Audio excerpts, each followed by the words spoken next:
আজকের ভিডিওটি একটু অন্যরকম। আপনারা জানেন আজ ৩রা জুন পশ্চিমবঙ্গের মাননীয় মুখ্যমন্ত্রী শুভেন্দু অধিকারী তার প্রশাসনিক বৈঠক সেরেছেন এবং সেখানে আমরা একটি ঐতিহাসিক আমরা একটা ঘটনা দেখলাম আজকে। সে বিষয়ে আমাদের নিউজ নেটওয়ার্কের প্রধান সম্পাদক সাহেব আছেন, তার থেকে জেনে নেব যে আজকের যে বিষয়ের মানে সারমর্ম কী হয়ে দাঁড়ালো। মানে তৃণমূলের বিভাজন, নাকি আবার তৃণমূলের রিইউনিয়ন হলো, নাকি তৃণমূল দুটো ভাগে ভাগ হলো, নাকি তৃণমূলটা মুছে গেল, নাকি শুভেন্দু অধিকারীর কী ভূমিকা এখানে মুখ্যমন্ত্রী হিসেবে কী করছেন বিরোধী দলের সঙ্গে, এই বিষয় নিয়ে বিস্তারিত আমরা জানবো। তো বলুন আপনি এক ধাপে কী হয়েছে আজকে সকাল থেকে প্রায় গোটা পশ্চিমবঙ্গের জনগণের একটা আগ্রহ ছিল এই নিয়ে যে সত্যিই কি আজকে তৃণমূলের যে মমতা বন্দ্যোপাধ্যায়ের নেতৃত্বে যে তৃণমূল বা অভিষেক বন্দ্যোপাধ্যায়ের নেতৃত্বে যে তৃণমূল, সেই অফিসিয়ালি তৃণমূলটা কি এবারে একেবারে আনঅফিসিয়াল হয়ে যাবে।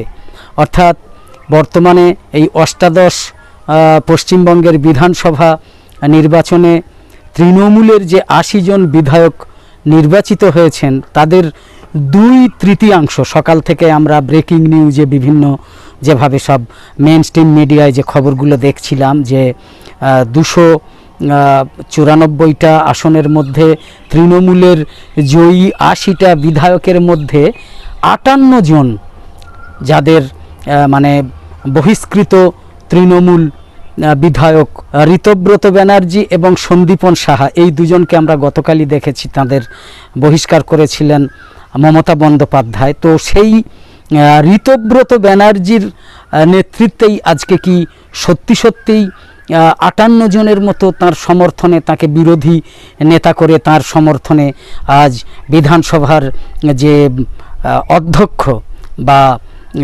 রথীন্দ্র বসু সম্ভবত, তাই তো নাকি রথীন্দ্র বসু মনে হয়, তার কাছে কি জমা দেবেন, এরকম একটা আমাদের ছিল। তো আজকে এই খবরটা আমরা পেয়ে গেছি। আমরা একটু আগে বিকেল 4টের পরে আমরা সরাসরি ঋতব্রত ব্যানার্জির আমরা সাংবাদিক সম্মেলন দেখেছি, সরাসরি লাইভ সম্প্রচারে তার সাংবাদিক সম্মেলন দেখেছি। তার আগে ঘটনা ঘটেছে কি, মমতা বন্দ্যোপাধ্যায় যিনি পশ্চিমবঙ্গের 3বারের মুখ্যমন্ত্রী ছিলেন, তারপরে তার যে এই ল্যান্ডস্লাইড যে পরাজয়, ভূমিধস যে পরাজয় ঘটেছে এই অষ্টাদশ বিধানসভা নির্বাচনে, তো তিনি আজকে বড় খবরের মধ্যে তিনি আজকে সমস্ত পশ্চিমবঙ্গের সমস্ত তৃণমূলের সংগঠনের সমস্ত কমিটি তিনি ভেঙে দিয়েছেন। 2 হচ্ছে আরও একটা বড় খবর আমরা দেখেছি যে জয়প্রকাশ মজুমদার তৃণমূলের একজন নেতা ছিলেন, অনেক দল ঘুরে তৃণমূলে এসে তিনি এখনও আছেন, তাই তো।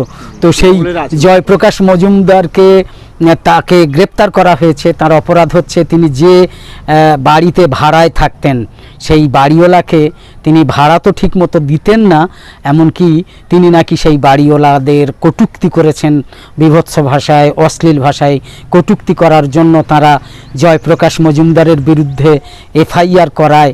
সেই এফআইআরের ভিত্তিতে আজকের জয়প্রকাশ মজুমদারকে গ্রেপ্তার করা হয়েছে।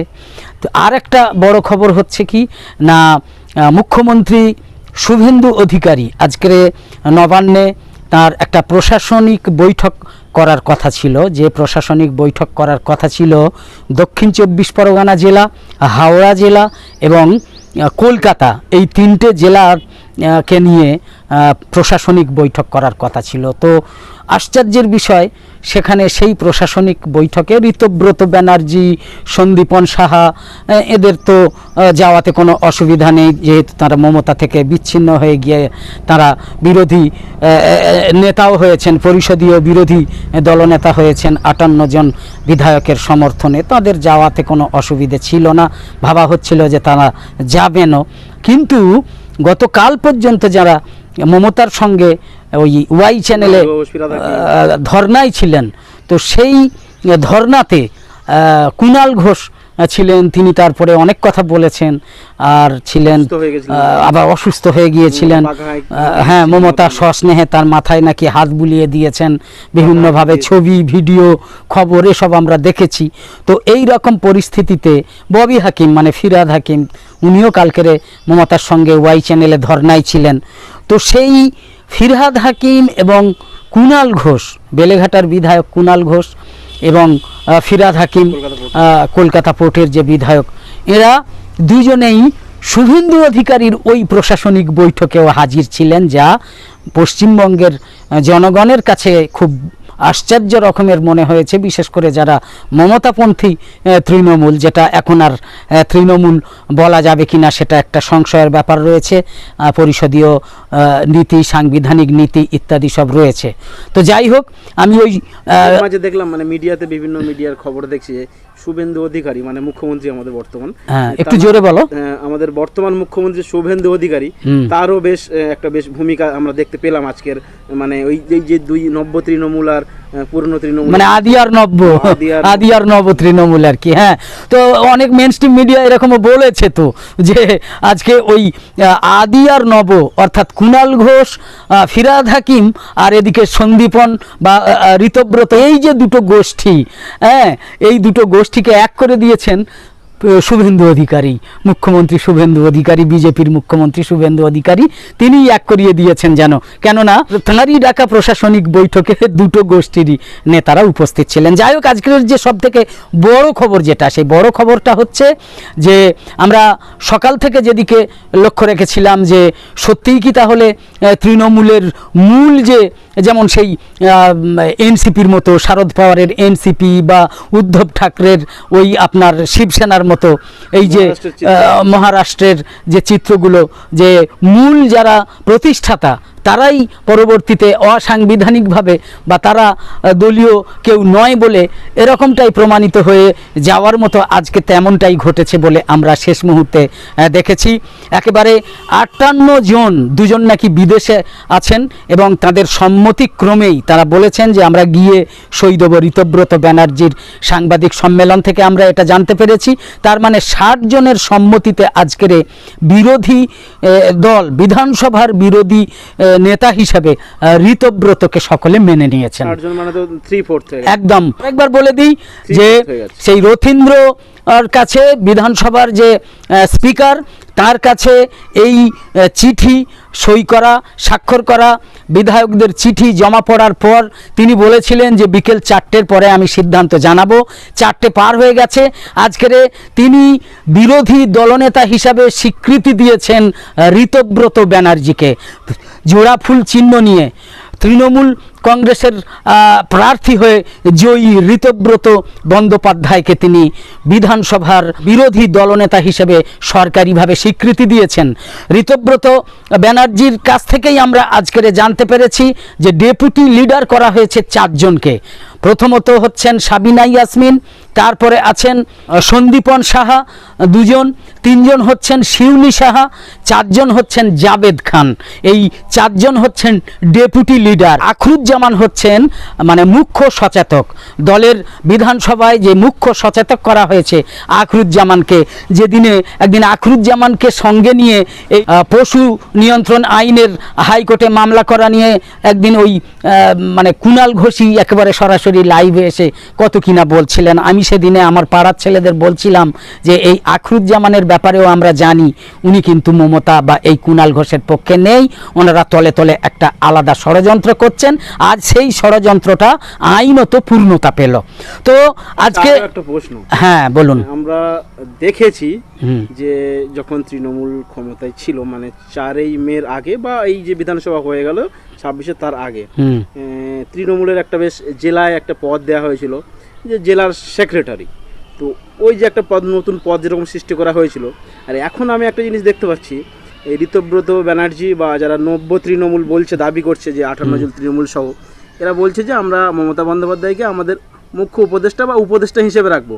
আর এরা কি যে নতুন তৃণমূল করছে, এদের এই যে নতুন একটা পদ তৈরি করছে? না, নতুন তৃণমূল তো নয়, এটা ভুল। আইনত ওই 4 ভাগের 3 ভাগ যেহেতু এদের বিধায়ক, তার মানে এদের প্রতীক পাওনা হয়ে গেল জোড়া ফুল। ঘাসের ওপর জোড়া ফুল চিহ্নটাই এই ঋতব্রতদেরই পাওনা হয়ে গেল। অভিষেক ব্যানার্জির সঙ্গে এদের দূর থেকে দূর পর্যন্ত কোনো সম্পর্ক নেই, সেটা আজকের সাংবাদিক সম্মেলনে ঋতব্রত ব্যানার্জি বলেছেন। আর তিনি বলেছেন যে যেহেতু আর কেউ নেই, তবে সম্মান দেওয়ার জন্যেই তিনি বলেছেন যে মমতা ব্যানার্জির কাছে আমরা অনুরোধ করছি বা অনুরোধ করব তিনি যেন আমাদের উপদেষ্টা মণ্ডলীতে থাকেন। তার মানে মমতার আর কিছু করার নেই, মমতা ব্যানার্জির আর কিছুই করার নেই যে এই দলে। তার আগে উনি মমতা ব্যানার্জি দলের সমস্ত সংগঠনের কমিটিগুলো ভেঙে দিয়েছেন, যেটা আমি বলেছি।